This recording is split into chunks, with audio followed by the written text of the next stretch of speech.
अस्सलाम वालेकुम। तो पिछली वीडियो के अंदर हम लोगों ने 6 तक क्वेश्चंस कर लिए थे।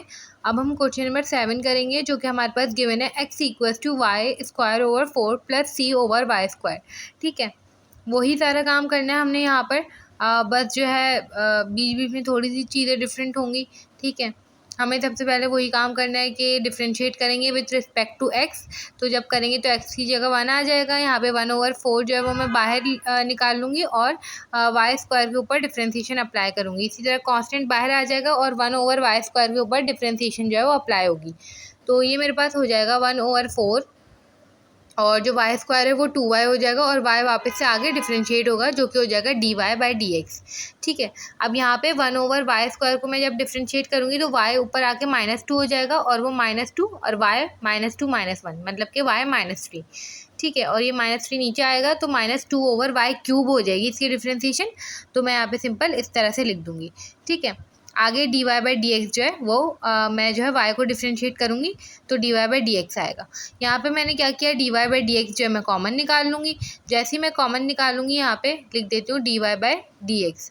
ठीक है, तो अंदर हमारे पास क्या बच जाएगा, 2 यहाँ पे कैंसिल हो जाएगा, 2 1 2 2 2 4, तो y/2 बच गया यहाँ पे और यहाँ पे हो जाएगा माइनस का 2c ओवर का y³।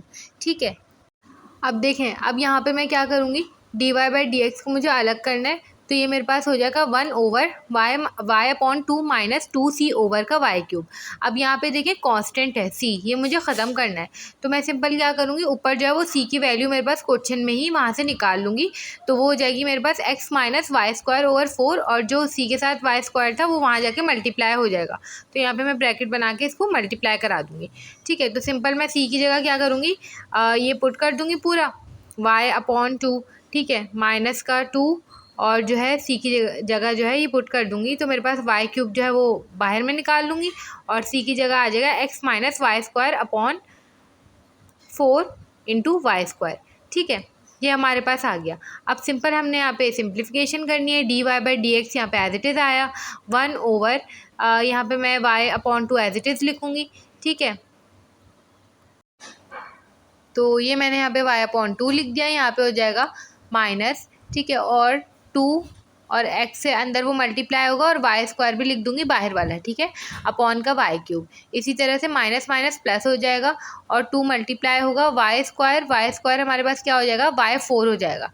ठीक है, तो ये हमारे पास हो जाएगा 2y4 और जो है अपॉन 4y³। ठीक है, यहाँ पे लिख देती हूँ 2y4 अपॉन 4y³। अब यहाँ पे जो जो कैंसिल हो रहा है उसको कैंसिल कर दें और इसको सिंप्लीफाई करके लिख दें। dy/dx इक्वल्स टू 1/, यहाँ पे y² से y³ जो है ये सारी कैंसिलेशन मैं कर दूंगी यहाँ पे। ठीक है, और यहाँ पे y/2 और यहाँ पे क्या बच जाएगा, माइनस का 2 और जो है 2/y बच जाएगा ये सिंपल।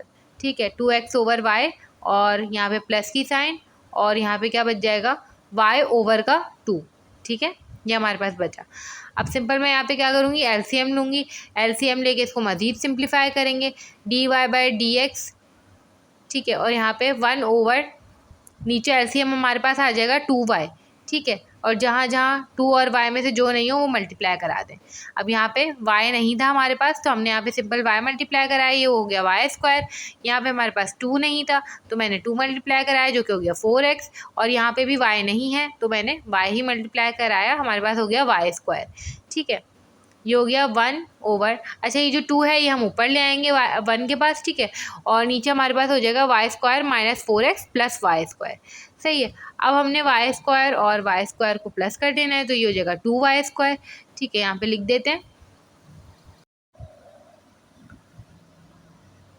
तो ये हमारे पास हो गया dy/dx इक्वल्स टू 2y/y² जो है वो प्लस हो गया, 2y² हो गया माइनस का 4x। ठीक है, अब ये हमारे पास सिंपल एक फॉर्म आ गई है। अब हम फाइनली इसके ऊपर क्या कर सकते हैं, ऑर्थोगोनल ट्रेजेक्ट्री की जो डिफरेंशियल इक्वेशन है वो अप्लाई कर सकते हैं। तो वो हमारे पास क्या होती है, dy/dx ये हमारे पास आई थी 2y/2y² माइनस 4x। अब मैं ऑर्थोगोनल ट्रेजेक्ट्री की इक्वेशन लिखूँगी यहाँ पे, डिफरेंशिएट इक्वेशन। ठीक है, डिफरेंशिएट इक्वेशन ऑफ OT ठीक है, dy बाय dx और यहाँ पे -1 ओवर का जो भी हमारा फंक्शन होता है हम वो लिख देते हैं। ठीक है, तो ये हो जाएगा 2y over 2y square minus का 4x।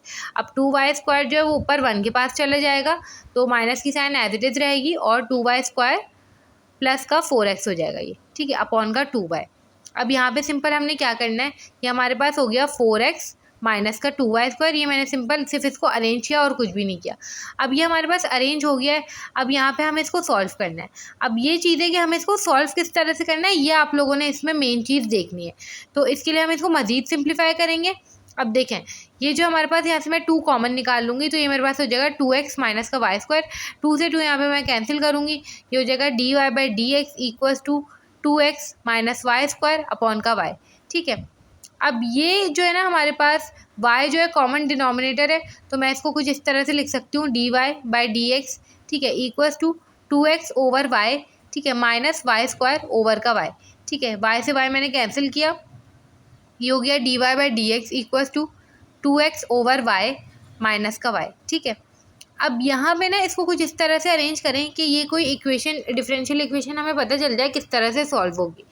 तो मैं यहाँ पे कुछ ये करूँगी कि जो dy बाई dx है ना, ये इस तरह से लिखा हमने, और यहाँ पे जो y माइनस में यहाँ पे हम इसको इधर ले आएंगे, तो ये प्लस y हो जाएगा और यहाँ पे हो जाएगा 2x और y -1 ऊपर हो गया। ठीक है, ये हमारे पास जो है ना बर्नौली बन गई है। बर्नौली यही होती थी, कोई भी हमारे पास y प्राइम प्लस का y का फंक्शन होगा। ठीक है, उसके बाद अगली साइड पे अगर y की कोई पावर हुई तो वो हमारे पास बर्नौली इक्वेशन है। अब हम इसको सिंपल लीनियर में कन्वर्ट करेंगे और सॉल्व करेंगे। अब वो किस तरह से कर देंगे वो देख लेते हैं। अब देखिए, ये मेरे पास बर्नौली इक्वेशन बन चुकी थी। अब मैंने सिंपल इसको सॉल्व करना है। बर्नौली इक्वेशन को यहाँ पे मैं लिख देती हूँ बर्नौली इक्वेशन। ठीक है, अब इसको सॉल्व करने का तरीका क्या होता है वो देख लेते हैं हम। ये जो dy बाई dx है इसको मैं y प्राइम लिख दूंगी प्लस का y equals to 2x y minus 1। ठीक है, अब देखें यहाँ पर जो हमारे पास y प्राइम वो y माइनस 1 था, उसको मैं दूसरी साइड पे ले जाके डिवाइड करा दूंगी सिंपल। ठीक है, y प्राइम और y माइनस 1 ऊपर आके जो है y1 हो जाएगा और इसी तरह ये y स्क्वायर बन जाएगा equals to 2x। y square को मैंने z के बराबर सपोज कर लिया और इसको मैं कर दूंगी differentiate with respect to x। ठीक है, जैसे ही मैंने इसको डिफ्रेंशिएट कर दिया, यहाँ पे dy बाई dx बन जाएगा और dy by dx y prime के बराबर होता है। अब यहाँ से dz ओवर dx और यहाँ पे हो गया 2y into Y prime. y prime into Y को आप एक साइड रखें, बाकी सारी चीज़ों को दूसरी साइड रखें और यहाँ पे पुट कर दें सिंपल। तो ये हो गया z प्राइम अपॉन 2 और ये हमारे पास z के बराबर था जो हमने सपोज किया था। इस तरह से इसको मैंने लीनियर बना दिया है। अब ये लीनियर बन गई है। अब सिंपल मैं क्या करूँगी, यहाँ पे जो है लीनियर का जो फॉर्मूला था जो कि हमें पता है, मैं यहाँ पे वो अप्लाई करूँगी। ठीक है, ये लीनियर इन z है। यहाँ पे सिंपल मैं फॉर्मूला लिख देती हूँ। फॉर्मूला क्या हो जाएगा हमारे पास, z लिख देती हूँ यहाँ पे z x, ठीक है, e और यहाँ पे हो जाएगा px dx, ठीक है, इक्वल्स टू qx। अब देखिए यहाँ पे px मेरे पास 2 है और qx जो है वो मेरे पास 4x है। ठीक है, तो यहाँ पे सिंपल क्या करूँगी, e और px की जगह जो है वो 2 रखूँगी, 2 dx इक्वल्स टू qx की जगह क्या रखूँगी 4x। ठीक है, और ये हो जाएगा e और इंटीग्रेशन 2 dx। सही है, zx और ये जब इंटीग्रेट हो जाएगा तो 2x हो जाएगा। यहाँ पे 4 को मैं बाहर निकाल लूँगी और यहाँ पे हो जाएगा x और e 2x। अब यहाँ पे देखिए बाय पार्ट सप्लाई होगा, सिंपल मैं यहाँ पे बाय पार्ट सप्लाई करूँगी और इसका जो है आंसर आ जाएगा।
अब देखिए यहाँ पे सिंपल हमने सिर्फ वही बेसिक चीज़ें की हैं, इसको सिंप्लीफिकेशन की है, ठीक है, u इंटू वी लगा के यहाँ पे, और ये हमारे पास जो है पूरा सॉल्व हो गया है। इस तरह से हमारे पास ये वाला क्वेश्चन जो है सॉल्व होगा। अब देखिए एक ये जो क्वेश्चन है ये हम ट्रिग्नोमेट्रिक वाला भी कर रहे हैं। ये हमारे पास क्वेश्चन नंबर 11 है, जो कि है r equals to a 1 plus sine theta. हमें सिंपल वही चीज़ें यहाँ पे फॉलो करनी है। हमें सबसे पहले इसको जो है डिफ्रेंशिएट करना पड़ेगा, मगर क्योंकि यहाँ पे x के रिस्पेक्ट से हमें नहीं करना, ठीक है, एक्स के रिस्पेक्ट से नहीं करना है, यहाँ पे एक्स फंक्शन नहीं है, यहाँ पे थीटा है, ठीक है, तो हम यहाँ पे थीटा के रिस्पेक्ट से करेंगे। तो यहाँ पे सिंपल हम डिफ्रेंशिएट करेंगे, D R over D theta हो जाएगा ये, और यहाँ पे ए जो है वो कांस्टेंट है, तो हमें ए एलिमिनेट करना होगा डिफरेंशियल इक्वेशन में से, सही है। और जब हम इसको डिफ्रेंशिएट करेंगे तो ये कॉस थीटा हो जाएगा, 1 का डिफ्रेंशिएशन तो 0 हो जाएगी, और साइन थीटा की जो है कॉस थीटा हो जाएगी। तो यहाँ पे सी नहीं है हमारे पास कांस्टेंट, बल्कि ए है, और ए की वैल्यू हम निकाल लेंगे, जो कि हमारे पास सवाल से आ जाएगी r upon 1 plus sine theta, जो कि मैं यहाँ पे पुट कर दूँगी, ठीक है, इंटू कॉस थीटा।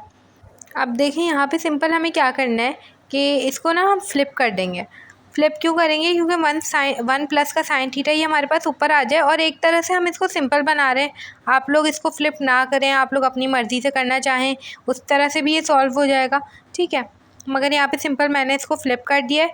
और ये जो r है इसको भी मैं यहाँ पे लेकर आ जाऊँगी, D theta over r D R हो जाएगा, और r को भी मैं यहाँ पे लेकर आऊँगी 1 प्लस का sine theta over cos theta. Trigonometric को सबको एक साइड रखूँगी।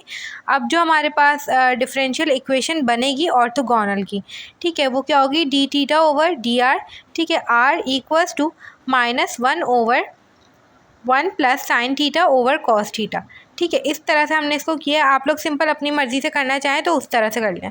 Minus cos theta over 1 plus sine theta हो जाएगा ये। अब ये जो है हमारे पास सिंपल हम इसको जो है देखेंगे किस तरह से सॉल्व होगा।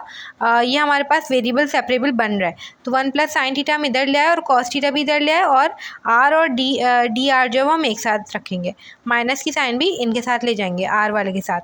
अब ये हमारे पास सिंपल इंटीग्रेट हो जाएगा। इंटीग्रेट किस तरह से होगा, ये हमारे पास कॉमन डिनोमिनेटर है, तो कॉमन डिनोमिनेटर यहाँ पे हम कर देंगे 1 के साथ भी और साइन के साथ भी। तो ये जो है हमारे पास, तो मैं यहाँ पे देखें सबसे पहले 1 plus sine theta upon cos theta, इसको जो है पहले लिख देती हूँ डी थीटा, इसके बाद लिख देती हूँ, इसके बाद हम इसको जो है कॉमन डिनोमिनेटर लेके इसकी इंटीग्रेशन करेंगे, ठीक है।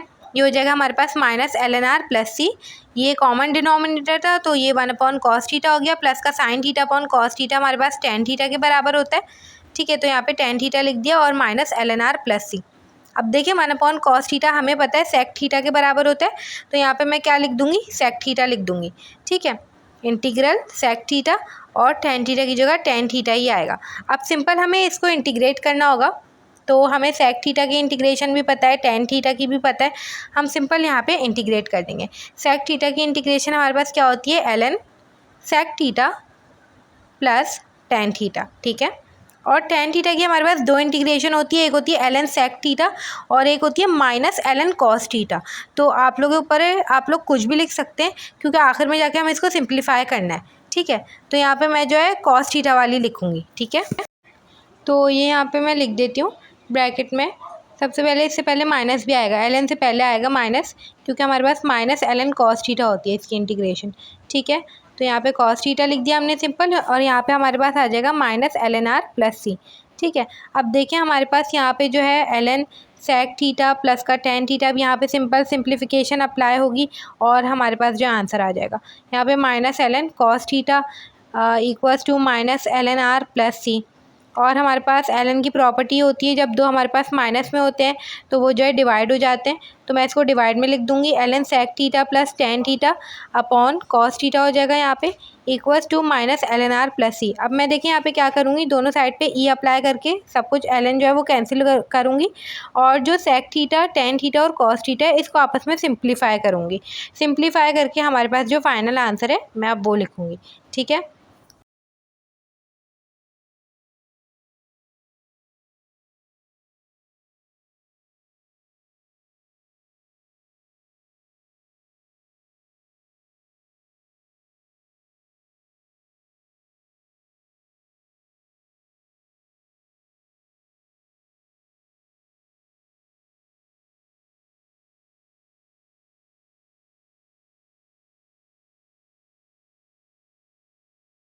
तो देखिए यहाँ पे हमने सिंपल जो है कैलकुलेशंस किए हैं, बिल्कुल बेसिक यहाँ पे सिंप्लीफिकेशन हुई है और हमारे पास ये आंसर आ गया है। इस तरह से करके हमने ट्रिग्नोमेट्रिक वाले क्वेश्चन को सॉल्व कर लिया है।